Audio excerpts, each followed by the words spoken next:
निहानचा birthday आणि इस्कॉनची सेवा. जयचं ते हो नाही, कधी, किती वाजता आणि सावरीच्या आईच्या हातचा मेवा. तो घाट, पायाला स्पर्श करणारी ती पहिली लाट.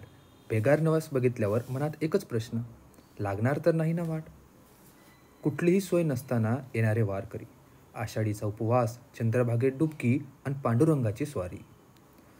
खरंच पावतो का रे देव, असा प्रश्न मला पडलेला. कसा रे तो पुंडलिक आणि काय रे ही वेडी भक्ती, की करेल रे मी पूर्ण वारी, मान्य मला मग तो पाय सडलेला.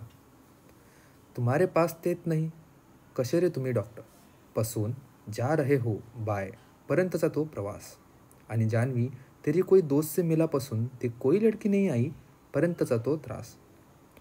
विठ्ठलाची हातपाय दुखायची ती पहिली किट आणि डिनरसाठी खिचडीची न आवडणारी ती रीत.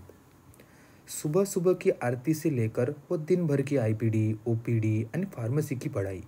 दिन ढलते ही खाना आणि कभी टेरेस पे तो कभी फ्लोर पे एक दूसरे की खिंचाई. वापस कैसे जाना चं ते डिस्कशन आणि अब्बी अब्बी निकलना है चा तो झटपट डिसिजन.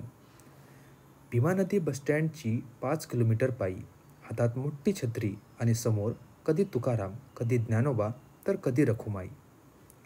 आमच्या राहण्यासाठी सावरीची झीज, सोलापूरचा लॉज आणि चौपाटीची चायनीज. पहाटे पहाटे दोघींचाही कॉल बिझी आणि पोहे खाताना समजलं की जयचं मॅटर नाही इझी पिझी.